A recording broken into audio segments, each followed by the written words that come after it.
On today's TDSP, we're going to talk about our favorite restaurants in Denver because a new one just got a Michelin star. We're going to talk about that and Bo Nix's performance through 2 Broncos games. That's coming up on the Denver Sports Podcast.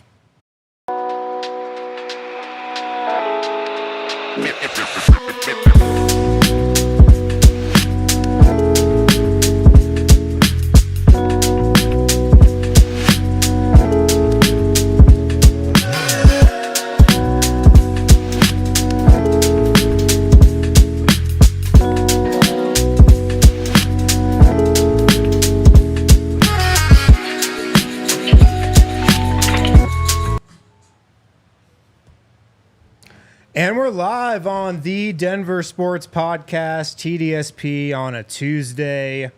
Welcome into the show. Harrison Wind alongside Rockies beat reporter Christian Saez. What's up, guys? Man? Good. I'm doing good. Hanging in there. You know, so it's a last few weeks of the baseball season for me. So, you know, we're kind of in the thick of it. But Rockies are playing well, though. They are. And look, I mean, I was just saying it, you know, on my podcast here just a few minutes ago.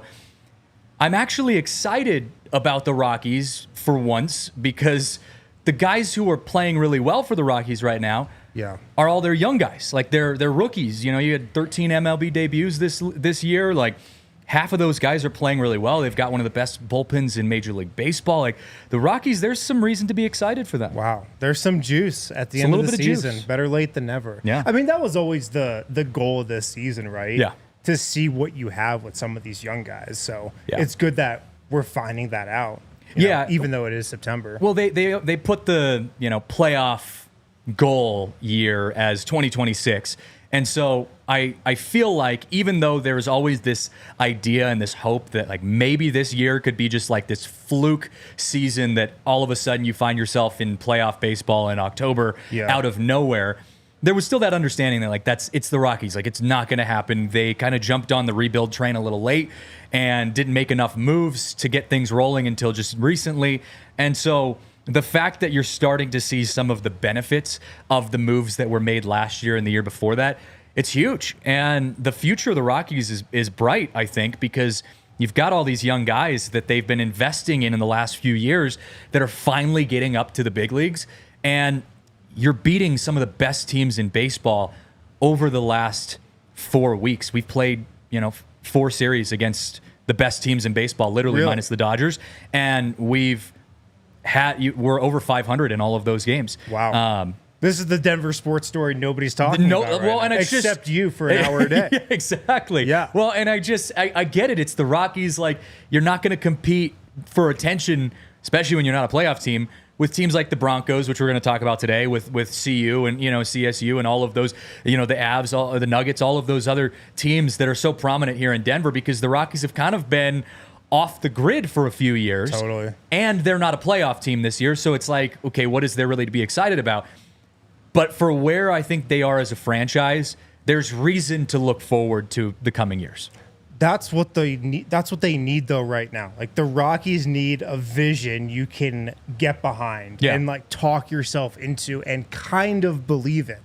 And like they've been towing the line between the rebuild, the contend, push for the playoffs the last couple of years. Now it actually feels like you can get behind something. Yeah. Well, and I made the comparison to the Broncos as well when I was talking about, you know, every single season, Broncos fans come into the year expecting this to be a maybe surprise playoff year, right? Like you came into this season saying Bo Nix is the quarterback. Yeah. There's a lot of upside there. We don't really know what we're going to expect because it's such an unknown. So we're excited because we're excited to see that. And I think the Rockies have that feel every single year. This year, the writing was kind of on the wall after their first few series. It was like, all right, we're not going anywhere. I mean, they lost, you know, a handful of games. Did they give up that record in an inning in like the second game? Yeah. Yes, they did. That was like pretty much the end of the season. And it was done. Yeah, you were done. You're like, all right, year's over. Rockies are done.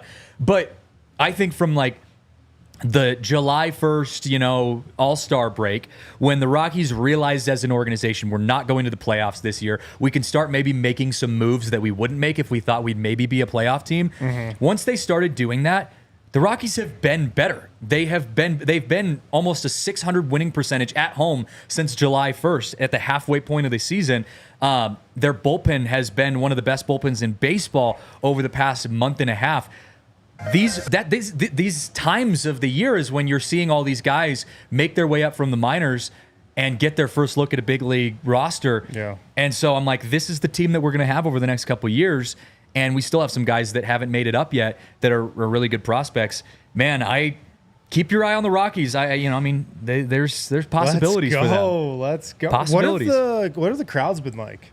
Well, lately? Great until last night. We had our worst attendance on the year. Really? Second worst attendance on the year last night. It's always that way with the Diamondbacks. Diamondbacks are in town.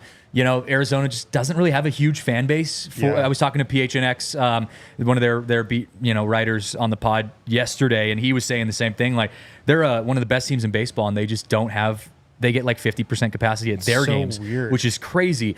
But then we had the Cubs series, where Chicago fans show up, whether it's the Nuggets, whether it's the Rockies, whether it's in Power Field for the Broncos.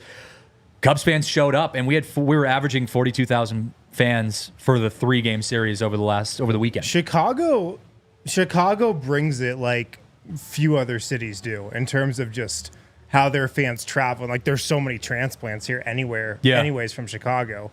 The Nuggets, even when the Bulls are bad or mediocre, Nuggets games against the Bulls, it's almost like 50-50 Nuggets Bulls fans. Well, I asked, so on my first show that I ever second show I ever did, I was with Spencer on the pod, and I asked him what's the most annoying fan base that of any sport that we experience here. What's the most annoying opposing team fan base that fills up the arenas? I thought I went with the Celtics personally. I think that Celtics fans are just arrogant assholes to me. I mean, that was mine. But the Dodgers for baseball, Dodgers fans show out every single series. But I mean, I want to know what your thoughts are on that. What do you think the most annoying fan base is? From a basketball perspective, it's the Lakers. Lakers are good. Yeah, that's what Spencer said. I mean, there are some diehard Lakers fans who know the history, know the team in and out, there are some real Lakers fans. The majority of them, especially the ones that show up if they're in Denver, because those are just Lakers fans here who probably aren't the diehards and just go because they have a LeBron James jersey. Those are the worst. They don't know anything. They don't know anybody on their team. They don't know anything about their team. They just show up with a LeBron jersey and for some reason root against the Nuggets. Yeah. It's crazy, but definitely the Lakers. It's funny actually. They suck. My uncle had ordered some sports apparel for a team that he likes, and for some reason the company sent him a box full of Lakers gear. Was it Fanatics? I don't remember who it was for. They're messing up a lot of orders these days. Yeah, well, including the MLB jerseys, but that's a whole other story. But so they send him all this Laker gear, and so he calls Marissa and I, and he was like, "Hey, do you guys want any of this stuff?" And I was like, man, isn't that how most Lakers fans are though in Denver, where you just you show up with a box of Lakers gear on your doorstep, and you're like, I don't know anything about the Lakers, but I'm going to wear this stuff because it's Lakers gear. And so we said no, but I just I thought that was hilarious because I'm like, that encapsulates 90% of the Lakers fan base. Just a box of cool gear on your door. A box of Laker gear. And it's just that's my team now. You should bring it into the office and we should burn it. We should. I don't know if he still has it. Should burn it in the middle of Colfax. We should. That would be worthwhile for sure. But yeah, I think the Lakers were up there. Dodgers were probably the top of my list for baseball. Baseball's got to be Dodgers and Cubs. Cubs are bad. Cubs are tough. Yeah. But the Cubs just aren't as arrogant as Dodgers fans are, in my opinion. It's the same Lakers thing where you get Dodgers fans who just don't really it's more of a cultural fan base where you like the logo. It's like the Yankees, you like the New York logo, right? You like the vibes of the team, and so you're just going to be a nonchalant fan. I'm curious what your thoughts are for Broncos fans out there. What's the worst? We saw a lot of Steelers fans for the Broncos game. What's the worst NFL fan base coming into Denver? Well, just thinking of the rivals, the Raiders. I don't. What kind of fans are the Raiders fans though? Are they like absolute? They're diehard for sure. I don't think they're in the Lakers category. It's got to be between the Chiefs and the Raiders. Yeah, like Chiefs fans. I'd say Raiders, but but Chiefs fans fans are so cocky right now but they have a right to be they're going to the Super Bowl every single year. Right. Lakers fans will carry that energy, except they've won the same amount of championships as the Nuggets since 2010. Yeah. And so with the Raiders, that's how I feel with them, where I'm like, again, it seems more like a cultural, like we're Raiders fans because everyone hates the Raiders. So we're just going to be, that like hated fan base. And I'm just going to be a part of that. It's got to be Raiders and Chiefs. Raiders and Chiefs, yeah. Raiders. And there are a lot of sneaky Chiefs fans in Denver. Yeah. They spread out. A lot of them. I mean, let's be real. Denver is what Kansas City wishes they could be from a city standpoint. Oh, yeah. Like Kansas City is like, come on. They could dream. Yeah. Yeah. Like if they could dream. Exactly. Yeah. Okay. Well, glad we saw. How many more series for the Rockies? It's only got to be like a couple left, right? I think like 3 or 4. I mean, they only have 2 more homestands. I saw you tweeted they were bringing up their top prospect not to play, but just to today, hang out. Yeah, so I'm actually going to go talk to Charlie, friend of the pod. He was on our show a couple weeks ago. And top draft pick, 6'6", 210, tight end hitter. Body. Yeah, just gonna mash homers at Coors Field. Yeah, and so he's the team that he's playing on, Spokane Indians. They're the single A affiliate for the Rockies. They actually just won the Northwest League Championship just a few days ago. So they wrapped up their season kind of early. And I've never really seen this where a team brings in their top prospect just to like hang out. Maybe that's something that MLB teams do more that I just wasn't aware of. But I mean, Bud Black kind of shocked us yesterday. He was like, yeah, Charlie's just going to be running around the locker room and the clubhouse, going to take some BP. So I'm actually going to talk to him today at like 4 o'clock. Going to sit down and chat with him a little bit. So yeah, if you want to see the Rockies top draft pick, follow us on DNVR_Rockies on Twitter. We'll have some content coming out from him. But he's going to be a fun guy to watch. So he's not coming up to play. He's just coming up to hang out. That's awesome. Yeah. And like, I guess his mom is going to be in town. He's from Georgia, so he's not like from the area. Right. But he's just coming. I mean, the Rockies are investing the most amount of money on him out of any of their prospects. Yeah. So, bring him in, hang out, see what's going on, get a taste of, big league locker room. What's the earliest you think he could play for the Rockies? Next year. You think I think probably there's a happen possibility next year? I don't know if it's probably. It depends on what these young guys do. The issue for the Rockies is that their outfield is one of the best outfields in baseball defensively. Right. So if his hitting comes around and he's just mashing the baseball, then we could see him next year. I just think Bretton Doyle is the face of the franchise moving forward for the Rockies. He is going to be that guy. He's robbing home runs every single night. He had pretty much a walk-off last night, kind of in a roundabout way. Mm-hmm. Jordan Beck, Nolan Jones, defensively, 2 phenomenal outfielders. Can he play first? Totally has got your first base locked down, so I don't know if he can. Yeah. But the way I looked at it was if you move Rymack over to shortstop, you take Tovar to second, you put Condon at third because he can play third base. Okay. And B-Rod has kind of ran his time with the Rockies. Mm-hmm. That would be my best case scenario right now. But I think there's a possibility we at least see him at Coors Field next year. At least. That'd be awesome. That would be. That would be really cool. Cool. So little Rockies update there. Anything else been going on at Coors Field for you? Look, this is if you're kind of maniacal a little bit like I am, and you like this time of year for baseball, this is a good time at Coors Field because the Rockies are playing teams that desperately need to win. And so they can play spoiler. They can play spoiler. Last night I listened to the PHNX post-game show after the Diamondbacks lost. Yeah. And I almost felt bad. Like it was a bummer show for them.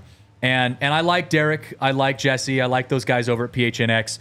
They do a great job. And look, their team is one of the best teams in baseball. So I feel kind of bad because we've all been there when like your team just needs to win games and they just especially against teams like the Rockies, and they just don't do it. But the Rockies have a chance to play upset. They've got the Dodgers coming into town to wrap up the season. The Dodgers are only 2 games up right now in their conference in the NL West, and there's a lot of movement going on in that National League. So, man, if you like the upset baseball, the Rockies have a good chance to make things interesting for some teams. Watching the Diamondbacks and Padres become good over the last several years has really pissed me off. Because you and me both, man. That could be the Rockies. Yeah, it could be. And it might be eventually. It's just like if those teams can climb out of the cellar of the NL West, the Rockies should be able to. The issue for me with the Rockies is that they play in the most competitive division in the history of baseball right now. The NL West is unbelievable. Yeah. There's a high possibility we go into the playoffs without a team hitting 100 wins. And that's unheard of. And that shows you how just competitive the National League and the NL West specifically is. And so my takeaway from that is, how the hell do the Rockies get into the playoffs in 2 years? The Dodgers aren't going anywhere. They're spending $1 billion a year in payroll. The Dodgers spend so much money, it's almost impossible for them not to finish first in the West. Yeah, and they've had so many people hurt. They had Shohei Ohtani injured. They had Clayton Kershaw injured. Pitching. He's not even pitching. Tyler Glasnow just went down with an injury, and the Dodgers are still expected to win a World Series. And you're just like, okay, what? Like how? And then the Diamondbacks, the Padres, the Giants are a 500 team. On any other division, the Giants would be a playoff competitive team. Yeah. They won't make it this year because they play in the National League. So, where the Rockies have to hope that they can slide into a wild card. That is their hope. Yeah. There's no way they win the NL West in the next couple years. All right, let's hit our first break. We'll talk about Bo Nix and our thoughts on the Broncos 0-2 start after this. Guys, at Empire today, they do the best floors in the business. If you have any flooring needs, Empire today is who you need to call. They did the floors. You can see them in Studio A right here, right behind us. There's a lot of moving parts on these floors. Couches get moved, chairs get moved, sets get moved. I barely even see a scratch on these Empire Today floors. They've held up, and nobody beats them on quality service and speed. They also have a virtual floor designer on their website. It's a great way to see how new floors will look in any space. Super easy. You just snap a picture and then you upload it. You can see how any floor will look in any room in your house, your office, whatever you need. So they're giving a big discount for DNVR listeners. You guys can get $350 off when you use the promo code DNVR. Restrictions apply. EmpireToday.com/DNVR for details. Gets it up with new floors with Empire Today. Also, if you don't have time to cook, you're running around, you work a lot, you got a big life outside of work, you get home late at night, Factor meal kits might be the move for you. They taste great. They don't taste like a frozen meal that you pick up at the grocery store, A, because they're not frozen, B, because they taste really good. 35 different meals to choose from, more than 60 add-ons to choose from every week as well. Always new flavors to explore. If you're on a diet, you can pick out Factor meals that work with any type of diet you're on. Dietitian approved as well. From breakfast to dessert, stay fueled with easy, nutritious options. Restaurant quality meals, premium ingredients, and you just put them in the microwave for 2 minutes and they are good to go. So go to factormeals.com/DNVR50. You're going to get 50% off your first box plus 20% off your next month. That's code DNVR50, factormeals.com with the code DNVR50, 50% off plus 20% off your next month. And we are back here on TDSP, Harrison, Wind and Christian Saez. Let's talk Broncos for a little bit. I was at the bar during the loss to the Steelers. That was terrible. That was depressing. Shout out to everybody who came out and filled up the bar, though. Some absolute diehards were in the building. Obviously, the story is about Bo Nix right now. He's 0-2, but he's a rookie. Where's your panic meter on Bo Nix? 0 to 10. Oh, 0 to 10. 10 being freaking out. Yeah, 10 being we need to draft a new quarterback. 0 being he's going to be fine. 5. I'm going dead center because what a measured response. I know. I really thought that one through. The reason I say that though is because I do feel like there is this trend across rookies in the National Football League right now where no one's really playing That's that the good. thing. Yeah. So I'm not going to put this all directly on Bo Nix and say that he is the problem for the Broncos because all the other rookies are doing the same thing. And so I think I'm around 5 because I do think there are specific in-game decisions that are obviously questionable for Bo Nix. We've probably all seen some of the film get broken down. We've probably all watched, the highlights. Like we've seen the analysis that's come out of Bo Nix's second start and first start at in Power Field. Yeah. I just think we're at the point right now where first game, you weren't panicked. You were just saying, all right, it's first game, first game jitters, whatever. Second game, you're like, all right, I'm going to bump that up a little bit because it looked pretty similar to the first game, almost worse, in my opinion.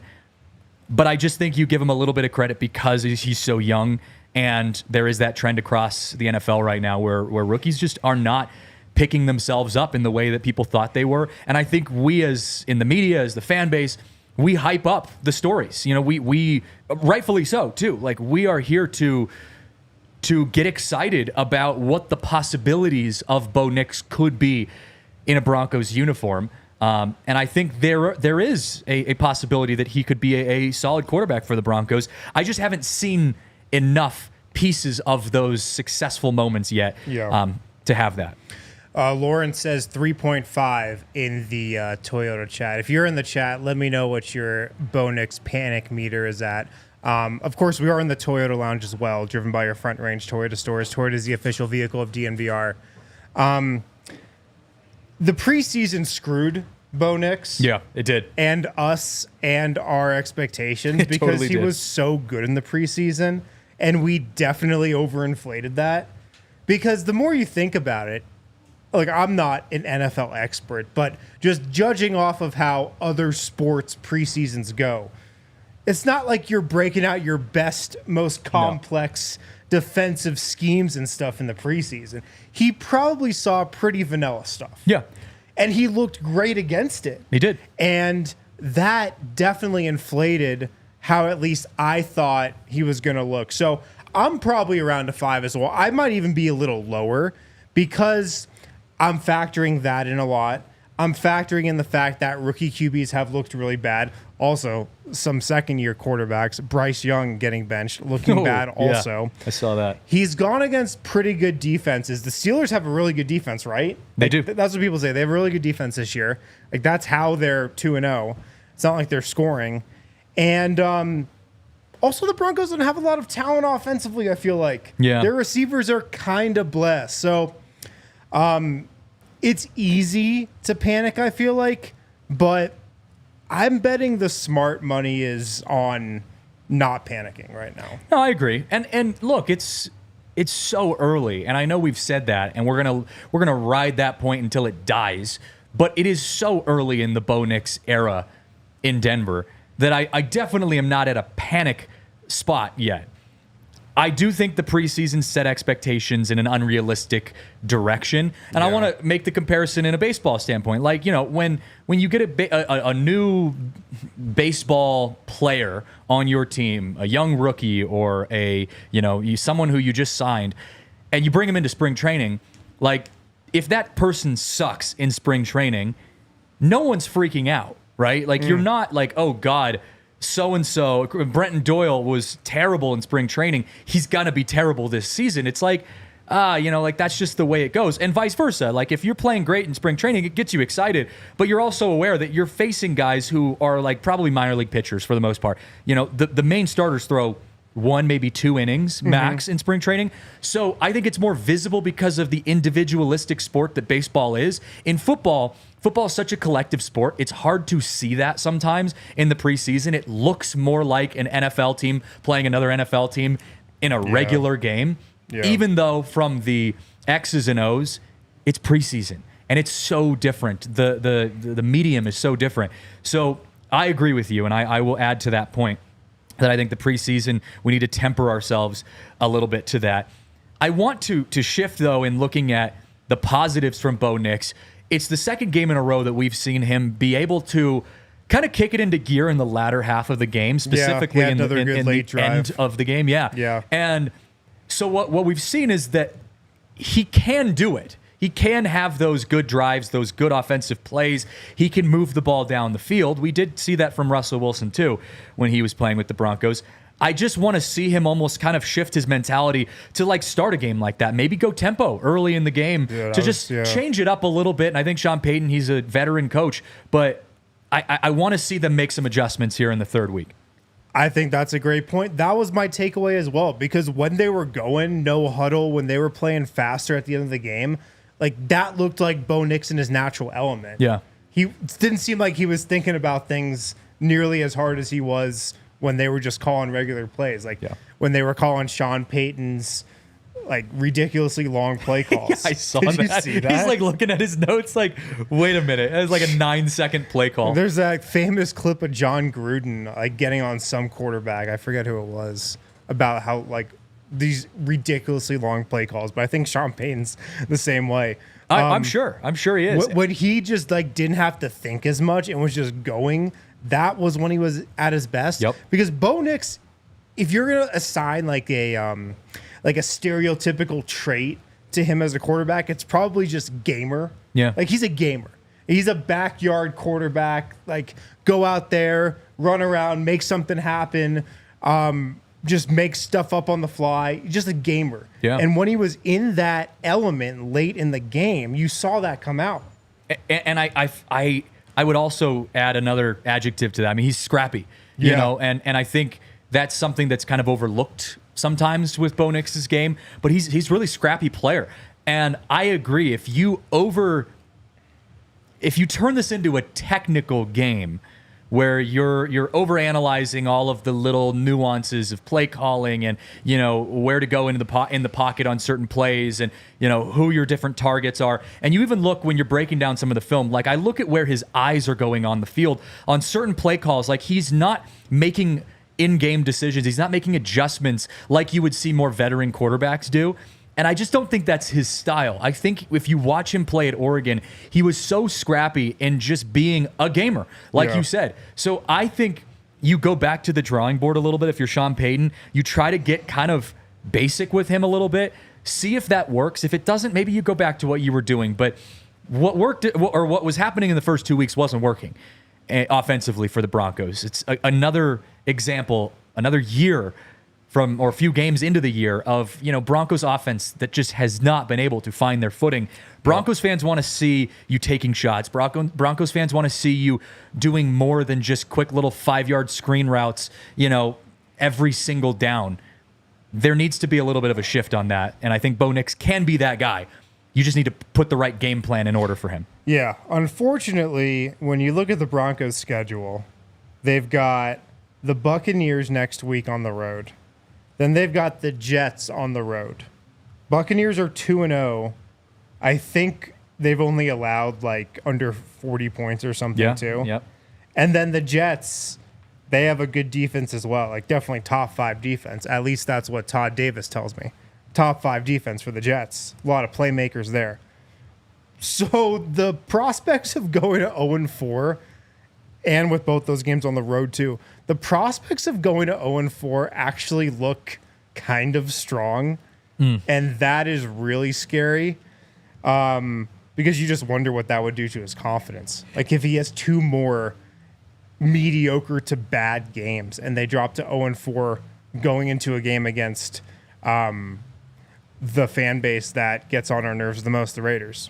That's scary. I would say, actually, though, that playing games on the road, in Bo Nix's case, might actually, depending on how he mentally prepares, might actually be in his favor a little bit. Less pressure? A little bit less pressure. You're not playing in front of a home crowd that is pretty rough on you if you're not doing well. I mean, let's be real. Like, Broncos fans have high expectations, and rightfully so. This is not a dig on Broncos fans at all. Rightfully so. We have high expectations from what we expect out of Bo Nix and the Denver Broncos and Sean Payton especially. So having a couple games away from Denver might help him to get his footing a little bit. Yeah. It's still a tough slate. I'm not arguing that, but I just think that from like a headspace, it might be good to not see a lot of Broncos fans in the stands for a couple weeks. And he might feed off that opposing crowd too. I mean, he played at Oregon. I mean, he played against some of the toughest crowds in football. Yeah. And played into the playoffs numerous times. You know, I mean, like, this is a guy who's used to that loud energy coming from an opposing team. And you would agree on this. Like, I think the mark of a good competitor is someone who can feed off of negative energy. Like, and I'm saying, sure. you know, negative energy from a crowd, negative energy from other, you know, the opposing team. Like, it's why I was so disappointed in CSU's game against CU, because I'm like, man, you guys had an opportunity in CSU to go in and feed off all of the hate and all of the intensity and energy and you know, storylines that were surrounding that game and feed into that in that rivalry, and they just didn't. I think Bo Nix as a competitor can feed into that going on the road and say, I'm going to take whatever's thrown my way negatively and turn that into energy that I can use to get better. Yeah. I'm with you. Sean Payton's also got to have something in his bag for these next couple games. Oh, yeah. Payton's the one who's, you know, I mean, I think the bigger target's on Sean Payton's back, for sure. I mean, he's hitched his whole wagon to Bo Nix. Yeah. Like, if this doesn't go well, he's probably not going to be here for a long time. Bo Nix is a rookie quarterback. Like, we all want him to be incredible. But if he doesn't work out, this isn't the first time we've seen a rookie quarterback not work out in the NFL. Yeah. I mean, that happens more often than not. Yeah. So no one here is going to be, I mean, we're going to be upset, but no one here is going to be entirely critical of Bo Nix outside of just the frustration of it just didn't work out. We're going to be critical of Sean Payton. Yeah, who kind of overdrafted him, and like, this was his guy, and like, you believe in him more than anybody else did. And you gave up Russell Wilson in order to, you know, who was not the answer either way, but there was that whole idea of like, Russell Wilson is the problem. He was holding us back. Yeah, he was holding us back. I just need to get rid of him. We're going to pay, you know, the Steelers to have him, and we're going to move forward, and it's going to be better with Bo Nix. Well, if it's not better with Bo Nix, that's when you start having issues with Sean Payton and George Payton and beyond. Yeah. All right, let's hit another break. Coming up, our favorite restaurants in Denver. I've got a couple. I know you've got a lot. Oh, yeah. We'll get to that in a second. Guys, now that it is heating up into our busiest season here at DNVR, tons of DNVR events coming your way.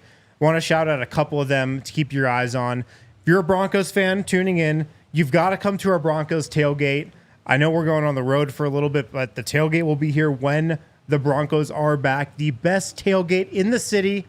Backlot of Sports Fan at 18th and Federal. You can even start the party early, hang out at the bar, take the bus to the tailgate, then watch the game, take the bus back to the bar as well. You can get your tickets at thednvr.com/events. At the tailgate, we have food, Primo Hoagies. We have drinks, Breck Brew, Breck Distillery. We have, yard games, beer pong, whatever you want. Best view of any tailgate. It's up on a hill. You see the stadium. You see the city in the background. It's gorgeous up there. You can get season passes to the tailgates as well. So check that out. Excuse me, if you're a Broncos fan. If you're a Buffs fan, DNVR Buffs is taking over Folsom when Colorado takes over Cincinnati on October 26th. We're selling a whole takeover package. So we're all going to the game. We're all sitting in the same section. We're all tailgating before the game, watching the game together, and hanging out the whole day. So if you want tickets to that, thednvr.com/events as well. We got Buffs tailgates before every game too. DNVR Buffs tailgates at every home game at the old Ralphie's Bar parking lot on Arapahoe between 20th and 29th. You can hang with the DNVR Buffs crew there as well. And the last event I want to shout out, we got a 3-on-3 tournament with the DNVR Nuggets crew, with me, with Adam, with Dev. I think D-Line will be there as well. October 5th at the Basketball Social House. We're playing in it. Apparently I'm playing in it. You can sign up thednvr.com as well. I think it's $50 for a team, $15 if you want to sign up as a free agent and then join a team. We got a bunch of free agents that signed up as well. Prizes for top teams, food and beverage special. It's going to be a lot of fun. That's on October 5th. Sounds like a great time. Jeez. Have you ever been to the basketball social? No, I know Marissa has a couple times, but I have not. I've seen some of her videos and stuff. It looks incredible. It's kind of like a Top Golf thing, but for basketball, but way better because, Top Golf is like, it's so expensive. It takes forever to like get in. The social house is great. You got a bar, restaurant in the middle. You got all these courts around it. You got a full court there. You got a half court. A couple with like smaller hoops too. It's a really cool setup. I remember, in college, one of my favorite things to do. Went to college up in Gunnison at Western, and they have this state of the art like gym, and they have tons of hoops. And I would literally like go get food, get a couple drinks with friends, and we would just go pop right across the street to these these huge open track gyms. And just go ball out for a while. And it was like the greatest memories I had in college. So that sounds awesome. That sounds like a great time. I'm coming out of retirement to play. Oh, yeah? I retired officially. Too scared of getting hurt. Yeah. But you're a dad now, so I know. I have responsibility. Yes, you do. Something to live for. Yes, Tiff. Yeah. that's how it goes. The wife didn't qualify for that. So now that I have a kid. Now you're locked in. But I am playing. I was put on the graphic, so I am playing. When you're on the graphic, you have to. I know. Me, Adam, and Dev. I'm clearly the third option out of that group, which is good. That's good. That is good. That is good. You're still playing there, though. So if you want to... What's your game? Are you up on me? Are you a point guard, Shooter. Yeah. Yeah. I think I can still shoot it a little bit. Okay. Yeah, there we go. Oh, there you go. See, yeah. October 5th. Are you going to be rocking the headband? I don't know. Maybe. It's a good look. If we have DNVR headbands, I would. That would be sweet. Dev doesn't pass. Adam loves to pass. Adam's like a Jokic type player. Adam is a selfless player. Yeah. Dev just doesn't pass. In 3-on-3 basketball, how many passes are you going to make? Right. Dude, that's a good pick point. and rolls the three people. I love it, man. That would be fun to watch. Dev's really good, though. We played on a team when I was playing, 4 years ago in a, intramural league and won the whole league. Oh, wow. Yeah. Jeez. One of the highlights of my of your athletic career. Okay. Yeah. Now, that was your retirement right there. Pretty much. You were like, I can't end on a high note. Went out on top. Yeah, exactly. Pretty much. Have you heard of, keeping it with basketball, have you heard of Hoop Fest in Spokane? The big 3-on-3 tournament across that shuts down the city. Tiff, can you look up some photos in Spokane, Washington? Look up some photos of Hoop Fest Spokane, because I want to show you this. If as just a basketball fan, it is one of the most incredible 3-on-3 tournaments in the world. Really? They shut down the entire city of Spokane, and they set up over 150 courts throughout the city. Think of Denver just lined with courts. Wow. And outdoors, all outdoors, in the middle of summer in Spokane. It's like a week. They do dunk. Kevin Durant was there 2 years ago. It's a huge, huge thing. Gonzaga usually hosts it because it's, basically right off campus for Gonzaga. Yeah. But it's like 100,000 people in and out throughout the week of just nonstop basketball, 3-on-3 tournaments. So Marissa and I played in some tournaments while we were there, and you're just going from court to court. You're walking down the street for your next game. There's food trucks everywhere, music. You're playing in the pavilions. It's an incredible experience. I did not know about. Largest 3-on-3 tournament in the world. For people that don't know, Washington, Spokane, Seattle are hotbeds for basketball. There's tons of hoopers in the NBA that came out of Seattle right now. It's like one of the basketball hotbeds in the country. That's why I wish there was the Sonics were still a thing in Seattle, because obviously I'm biased. I grew up in Seattle, but the energy there for basketball, we even saw it when the Kraken, when they got an NHL team with the Kraken, and the Kraken went to the playoffs the first year, unfortunately beating the Avs. There was that energy though in Seattle of they were selling out every single game the entire season. Well, they're coming back. Yeah. So probably maybe in 3-4 years when the NBA expands, they'll be back. They will. But yeah, so Hoop Fest, if you've never checked it out, in a summer or two, you gotta go out there. We should do a DNVR trip and do a 3-on-3 because it is a crazy, just all around basketball experience. That's so cool. That's really cool. Favorite restaurants in Denver. I saw this article. Actually, my wife sent me this article. Colorado Michelin restaurants. There's a new Michelin star restaurant in Denver. Alma Fonda. ALMAFONDA. It joins the other Michelin star restaurants in 2023, which were Beacon, Bruto, and the Wolf's Taylor in Denver, as well as Bosque and Aspen and Frosket in Boulder. I've never been to any of these. Have you been to any of these Michelin star ones? No, I think that's probably a financial decision on my part. Usually Michelin star restaurants tend to be a little pricey. I know. So that's probably why I haven't gone to these restaurants. I don't I'm more even of know a where hole in these the wall. are, though. Well, I mean, not all of them are in Denver. So, I mean, yeah, there's there's like 3 of them that are in Denver, then the one in Aspen, one in Boulder. Beacon is downtown off Larimer. Oh, it's right next. It's in Rhino, right next to Barcelona. Rhino has some really good spots. Bruto is... I've heard of Beacon. Haven't heard of Bruto. Downtown Denver. Costa Rican. Interesting. It is. There was some... I don't know if you remember this or if you heard about this. There was controversy when this came out. Was there? There was. Because the Michelin guide only looks at specific cities to qualify, or cities to qualify for the restaurants that they'll even evaluate. And they excluded Aurora from the city that they were, I don't know, tough reviewing. Times for Aurora these days. It is, and people were upset, and I think rightfully so. There's some incredible food in Aurora, and so people were upset, saying that you were giving some of these Latin American food restaurants Michelin stars in Denver, but not going to their counterparts in Aurora, where it's more traditional Latin American food. Right. So there was this big controversy though. I think it was in the winter of last year when this came out. And people were upset because they didn't even look, they didn't even go to Aurora to see. Yeah. So it was a whole thing. But, look, maybe I'll try one of these. But like I said, I'm more of a hole in the wall kind of enthusiast when it comes to food.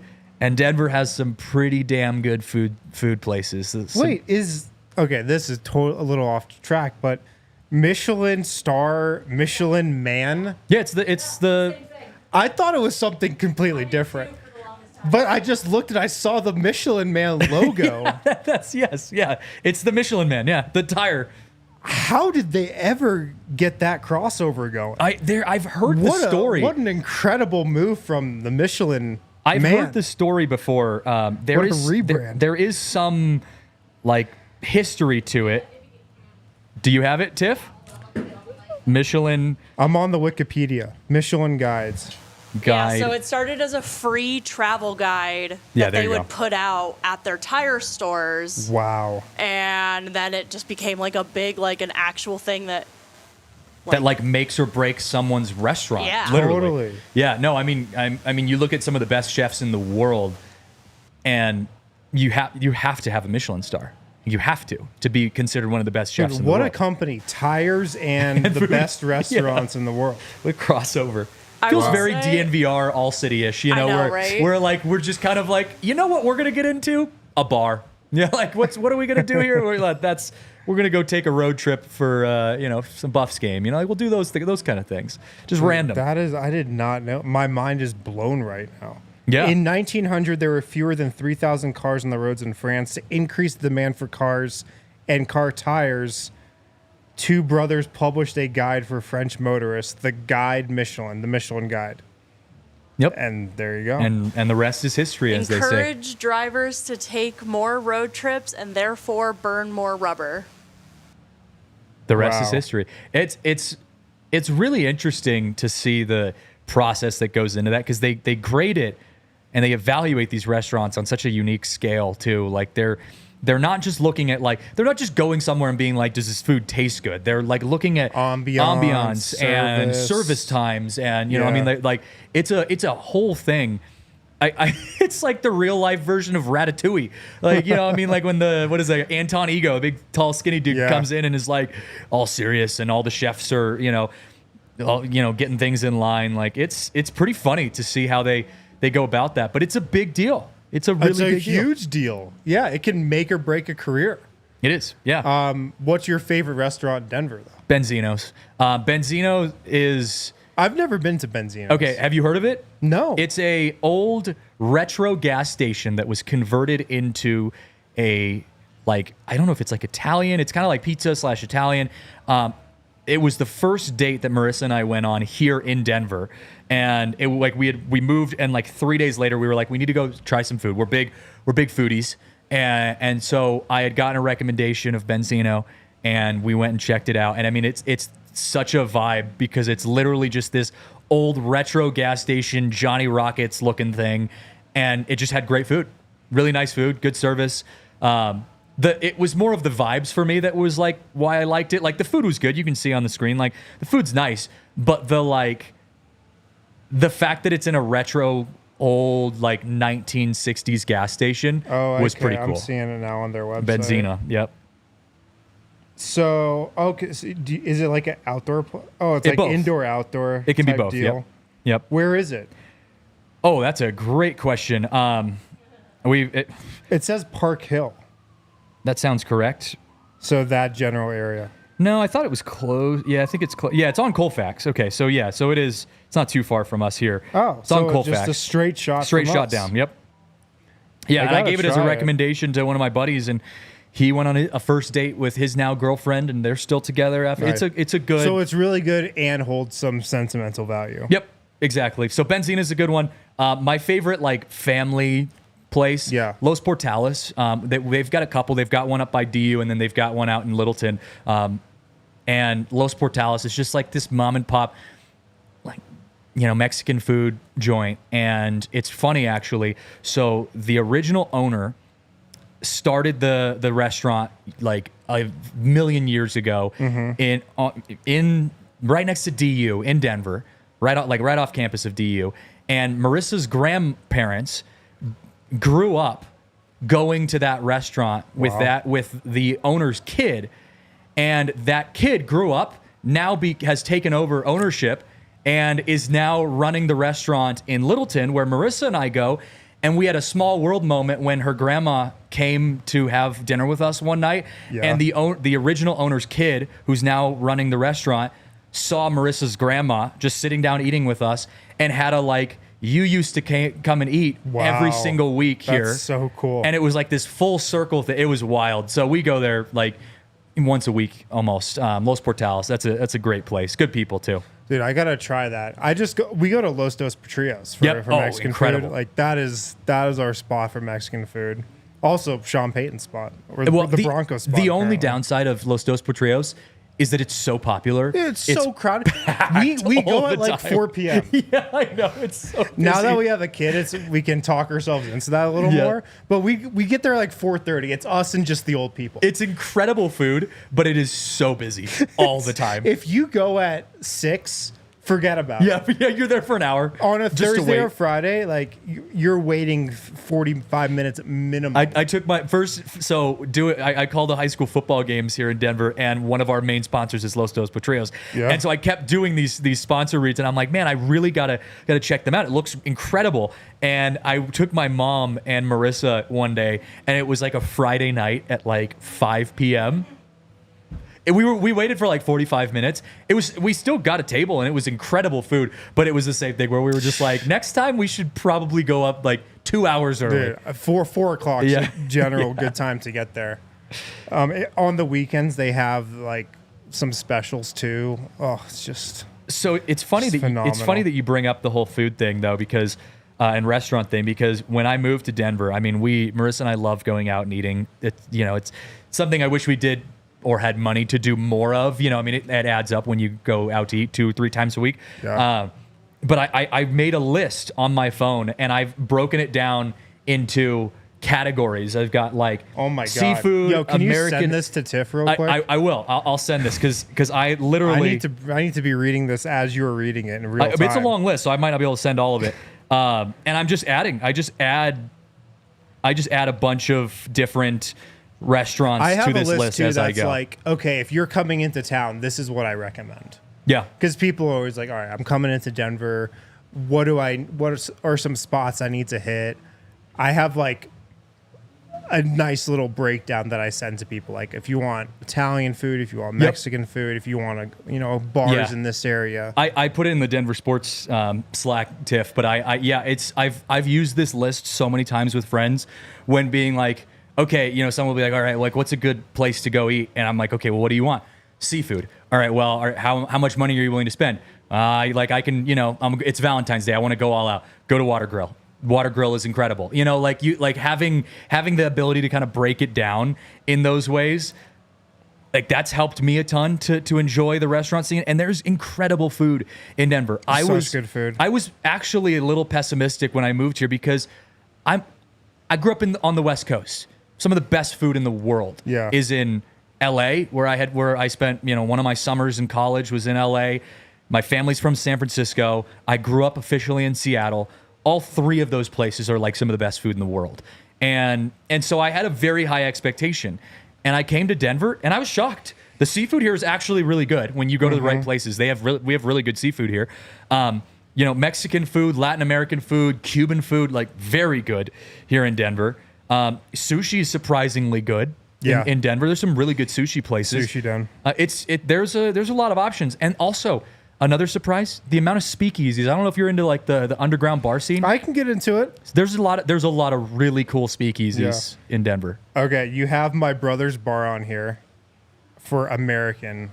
Is that incredible burgers? Yeah, I was gonna say that's what I've known them for. I mean, just like old school burgers. Yeah. Well, that list keeps going. I mean, it's more of a, I just sent a couple of screenshots of it. But so have you ever been to Giovannina's? Mm-mm. Have you been to Giovannina's, Tiff? It's an Italian spot on Blake Street. The best elk bolognese. Really? Type in Giovannina's elk bolognese. It is to die for. It is so good, man. So Giovannina's, you walk in, there's the restaurant upstairs, and then there's a downstairs basement level too. You want to sit in the basement. It's like candlelit. This elk bolognese, I'm telling you, I could have it. It's one of those things you could have every day. Yeah. And not get tired of it. I love that. It's like a little spicy. It's a lot of food. It is like the best bolognese / like pasta dish that I eat. It is so good. I'll have to check that out. And it's like a great ambiance too. Downstairs, it's like dark. You feel like you're in a cave. I want to follow up on something. We were talking about this on last week's TDSP about my college Chinese restaurant that is always closed. Yeah. So Marissa and I are going to Gunnison this weekend for homecoming because it's the only weekend until December that I don't have a broadcast or a Rockies game. Yeah. So I'm like, we're getting out for the weekend. We're jumping ship.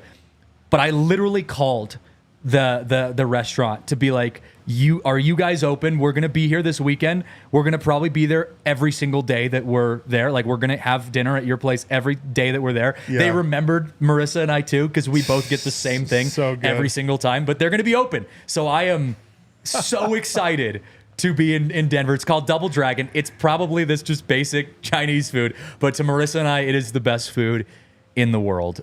So I'm gonna get some of that this weekend, and I am so excited. That's awesome. What's your favorite spot, Tiff?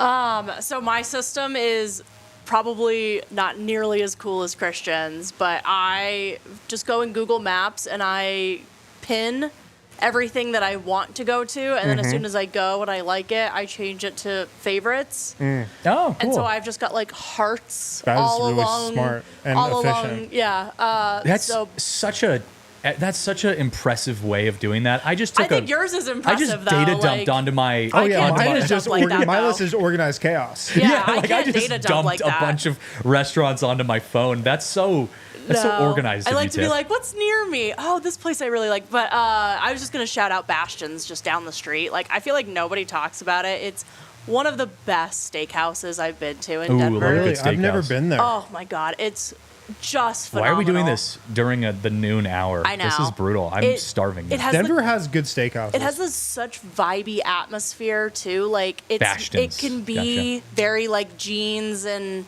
a nice shirt, or you can go for a business dinner. Like it's kind of Love everywhere. It's awesome. I highly recommend Bastions. Home of the sugar steak. Yes. Oh, is Do you it get that? dry aged in sugar? I get one of the other ones that they do because they have a bunch of different steaks. So do you cook a lot at home? I don't remember if we talked about this. Do you? No, my wife cooks. Your wife's the cook. She's okay. an excellent cook. And it's flipped for Marissa and I. Marissa can cook some things, but I am the home chef for us. I love cooking. I'll cook almost every night if I can. I just can't cook. But I've dry aged a steak. I've brined it in salt. Yeah. Done that. I've never done a sugar steak though. Well, I've always thought this. You get to a certain point in your life as a man, and you just get into meats. Yeah. Oh yeah. Steaks, meats and barbecue, grilling that's about stuff. It. Yep. Like, I feel like we're at that point in life. Yeah. No. I was. That was COVID for me. When I hit COVID, it was like I am just gonna cook every single day and learn how to cook really well. I was dating a guy that was going through that meat phase during COVID, and that just rubbed off on me now that I'm single. So yes, I am very much nice. I'm the cook. Tiff is the home chef. It's a great quality to have. I will say, again, going back to what we said on our last TDSP about your Starbucks being closed. It's still closed, by the way. Yeah, Marissa. It's getting worse, actually. There's no signs of it opening again. Yeah, Marissa just came up to me upstairs. I got out of the Rockies pod, and she comes up and she's like, "Can we go to Starbucks? I just need to go down the street, get some Starbucks." And I was like, "Oh, you are about to be rudely awakened because according to Harrison, it's closed. It's boarded up. She was not happy. I thought it was just going to be a short closure. It's getting worse though. Yeah." It's getting worse. There's no signs of it coming back to life. There's a Chipotle sign now above it. You're like, wait a minute. The worst thing is they just put in a new drive-through screen too. Yeah, no, we know you're all about the drive-thrus. I am. But now it's closed for some reason. No drive-through there. Yeah. All right. I think that about wraps it up. Fun show today. It was. Good Covered stuff. a lot of different things. As the TDSP always does. Thanks for hanging out with me, man. Yeah, thanks for having me. I always love coming on. Yeah. Tiff, thanks for producing. Thanks to everybody hanging out in the chat. Throw us a quick like if you can before you get out of here. And we'll talk to you again next week. See ya. Peace. We all silly like the mayor.